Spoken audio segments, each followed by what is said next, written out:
میں بعض اوقات حیران ہوتا ہوں، یقین مانے لوگ علماء کے خلاف. اس دن ایک عالم کے بارے میں ایک شخص مجھے کہہ رہا تھا، میں تو اسے عالم نہیں سمجھتا. میں نے کہا کیوں؟ چلو میں نام لے کر بتا دیتا ہوں. قائد ملت اسلامی حضرت مولانا فضل الرحمان دامت برکاتہم گل. ہم تو اسے عالم نہیں سمجھتے، سارا دن اسمبلی میں بیٹھے، اس کا کیا کام ہے؟ کون سے اس نے دین نافذ کر دیا آج تک؟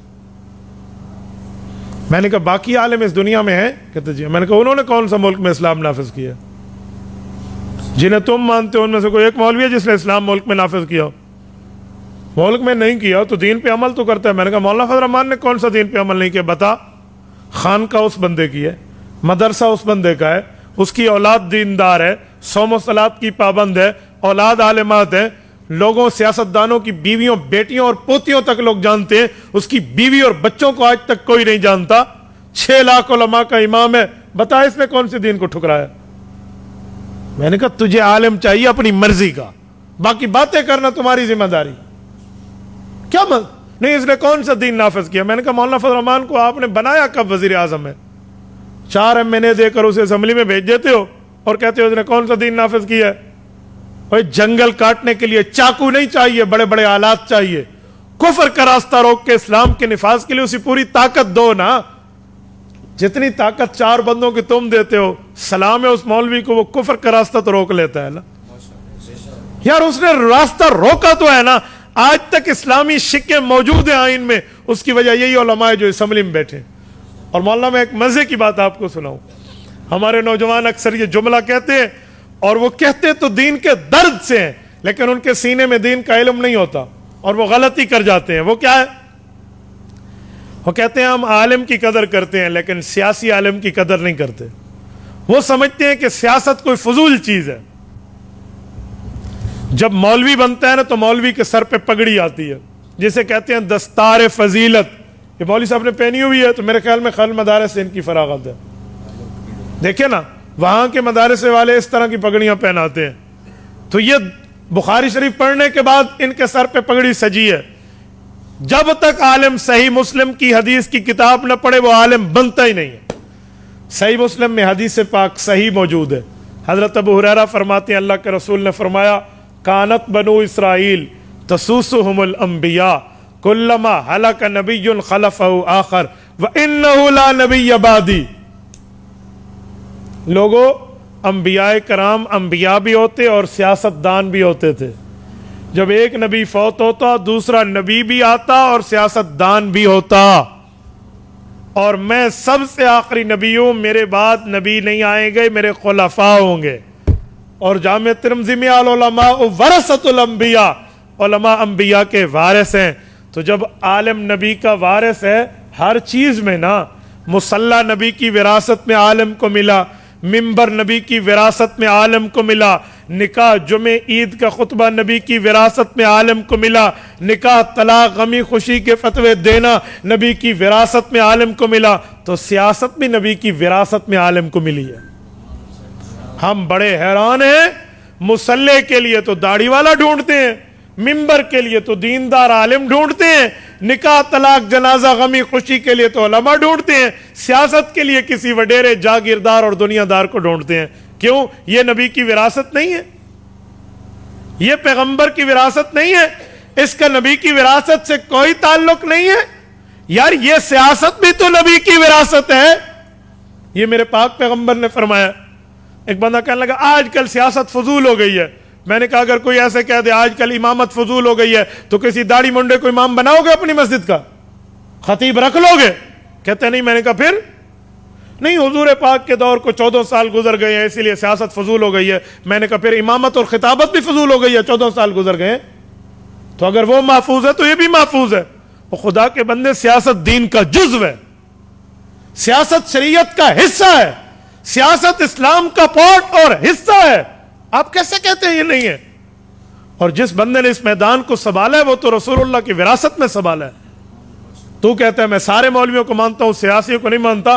اور تبلیغ کا مولوی تبلیغ سنبھالتا ہے تو حضور کا وارث ہے. اور یقیناً ہے جہاد کا مولوی صحیح جہاد سنبھالتا ہے تو حضور کا وارث ہے. تدریس کا مولوی درس سنبھالتا ہے تو حضور کا وارث ہے.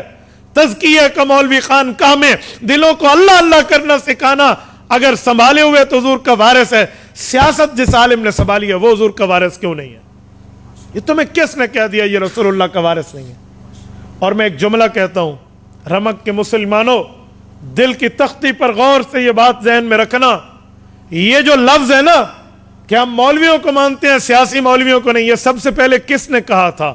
اس دھرتی پر کس نے کہا تھا آپ جانتے ہیں؟ قادیانیوں نے کہا تھا۔ کیوں؟ کہ جب قادیانیوں نے ملک میں ختم نبوت کا انکار کیا اور مرزے کو جھوٹا نبی مانا، جھوٹے کو نبی مانا، اور کلمے کی دعوت دے کر اعلان کیا کہ لا الہ الا اللہ محمد الرسول اللہ میں لفظ محمد سے مراد مرزا قادیانی ہے، نعوذ باللہ۔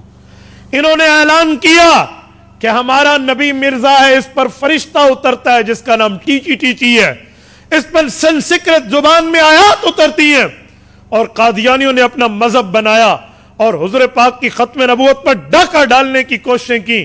تو عطا اللہ شاہ بخاری امیر شریعت رحمۃ اللہ علیہ، اللہ اس کی قبر پہ کروڑوں رحمتیں نازل فرمائے، یہ میدان میں آئے، 10,000 آدمی شبہ ہوا، لیکن ملک میں قانون نہ بنا سن 53 کی تاریخ میں۔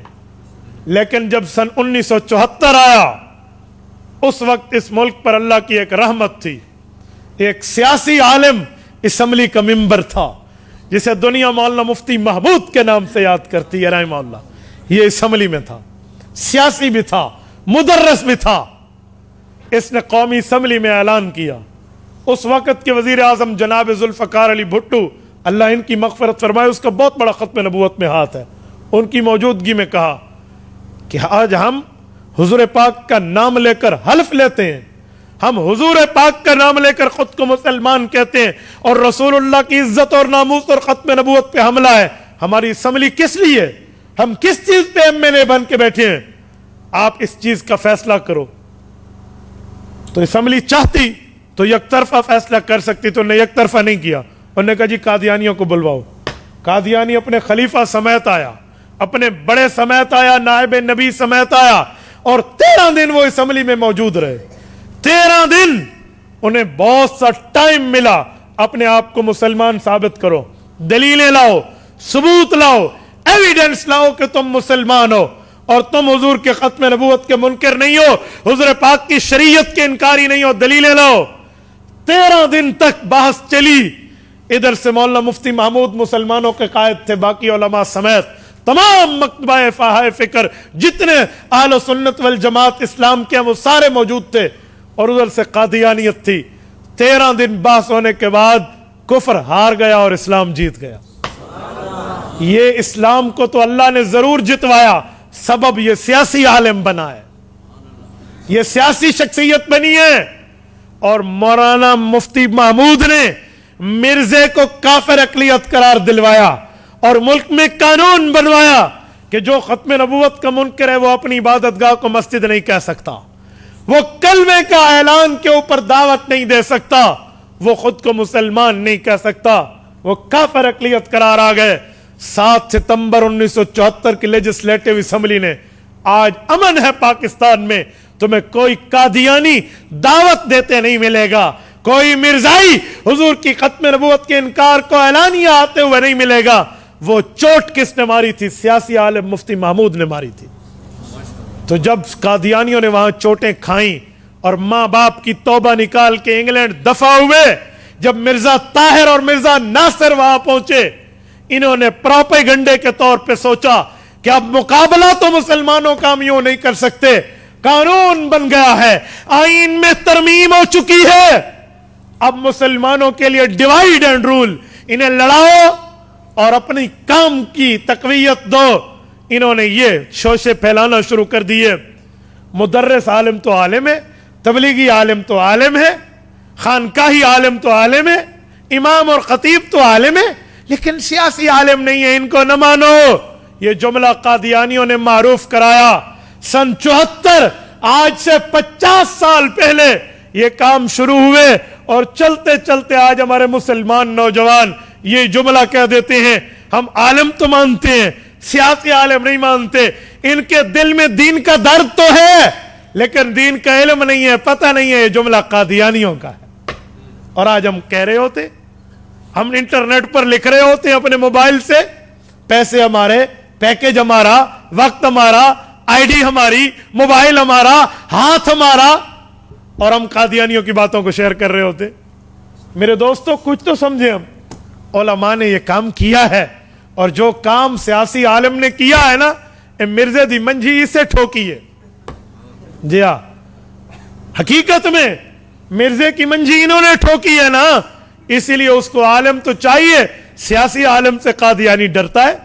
اور سلام ہے ہماری قیادت علماء کرام کو لندن میں بیٹھ کے, یہ اس بے ایمان نے, مرزے کا جو موجودہ جانشین ہے, بے ایمان کیا نام ہے اس کا, مسرور, یہ وہاں سے بیٹھ کے اس نے کہا تھا کہ جب تک پاکستان میں مولوی موجود ہے نا, ہماری دال گلنے والی نہیں ہے. میں کہتا ہوں سنو, مولوی بھی موجود ہے, اور جب تک رسول اللہ کا کوئی غلام بھی زندہ ہے تمہاری دال پھر بھی نہیں گلے گی.